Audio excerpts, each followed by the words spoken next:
Depois de 2 títulos brasileiros e 2 da Copa do Brasil, o Cruzeiro encerra a década com o pior ano da sua história e o rebaixamento à Série B.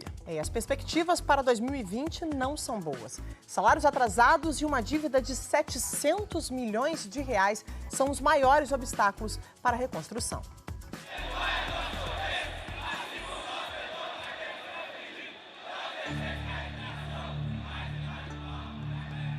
Orações apenas não bastam.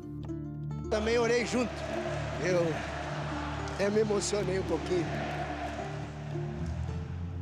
A mesma emoção de 8 milhões de torcedores, marcada nos rostos de quem foi ao Mineirão no domingo passado. Nem o tamanho do Cruzeiro, nem a história, nem a tradição, nem a camisa foram suficientes para segurar o Cruzeiro na primeira divisão. Derrota que não ficou só no campo. Jogo terminado por falta de condições. Tá todo mundo preocupado com a própria segurança. É um domingo muito triste para o torcedor do Cruzeiro. A história também vai registrar um jogo de futebol que se transformou em barbárie. O Cruzeiro passa por um momento muito duro na sua história. É um domingo muito triste para o torcedor do Cruzeiro.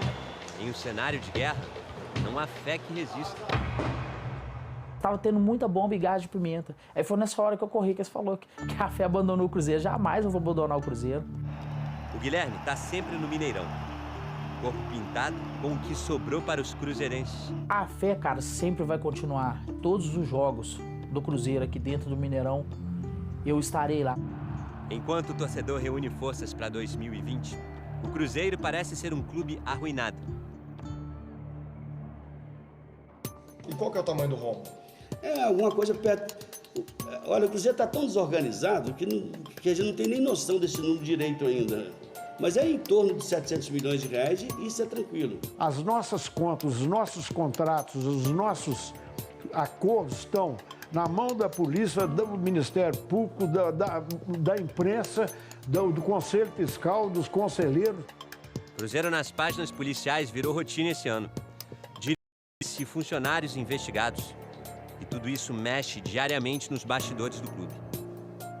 Na terça-feira, o presidente Wagner Pires, de Sá, afirmou que Zezé Perrella, presidente do Conselho Deliberativo, definitivamente o controle sobre o departamento de futebol. Na minha gestão, o gestor, né, agora daqui para frente, é o Zezé Perrella.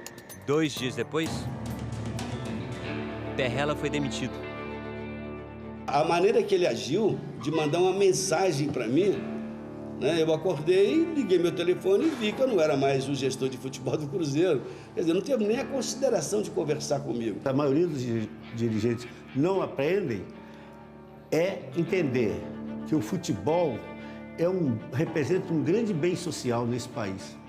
Mas, como tal, ele precisa ser tratado com respeito, com profissionalismo, precisa ser tratado com paixão, com amor, precisa, mas, acima de tudo, dentro da realidade. Nesse cenário, o Cruzeiro ainda não tem resposta sobre como vai montar um time para a próxima temporada. A princípio, o técnico Adilson Batista segue no comando. Nós vamos reformular, faz parte do processo. Nós precisamos fazer isso. Vou me entregar de corpo e alma, vou me dedicar para a gente começar uma nova etapa. Entre os medalhões do elenco, todos têm pelo menos mais 1 ano de contrato a cumprir, mas ninguém tem a permanência garantida. Alguns jogadores, como Fábio e Thiago Neves, chegaram a dizer que aceitariam redução dos salários. A direção do clube fala em cortes de pelo menos 50% nos atuais 15 milhões que são gastos mensalmente. O valor que coloca o Cruzeiro como um dos times mais caros do Brasil. Nós não temos condição nem recurso para manter um elenco com os custos que nós temos hoje. Os salários dos atletas estão atrasados em 2 meses, além do 13º, que também não foi pago. Um buraco que pode ficar ainda maior com o time na 2ª divisão. A televisão é a receita que a gente sabe que vai cair com certeza, né? Deve cair de 70 milhões para cerca de 30, considerando ainda antecipações, deve cair para 10, o que é muito pouco para pagar as despesas do Cruzeiro, não dá para pagar nem um mês de salário. E a gente sabe que o endividamento do Cruzeiro passou de R$500 milhão para algo próximo de 700 milhões, com menos receita, com dívidas, né, com despesas inchadas, certamente é um abismo complicado de se administrar nesse próximo ano. Como outros gigantes que viveram essa situação, fica a sensação de que há muito que ser feito para evitar que o Cruzeiro perca o rumo de sua história. Foram 6 anos 7º ano em 2019 também, gastando tudo que não podia gastar, dívidas atrás de dívidas, e a conta chegou. Se tiver uma mudança, tiver uma renovação, a gente consegue se levantar e estar em 2021, que é o ano do centenário, de novo na Série A. Mas eu acho que também tem que aprender muito com a crise. Não acho que vai perder a sua grandeza, o seu glamour, o Cruzeiro, por ter ido para a segunda. Dói, mas é caindo que se aprende a levantar.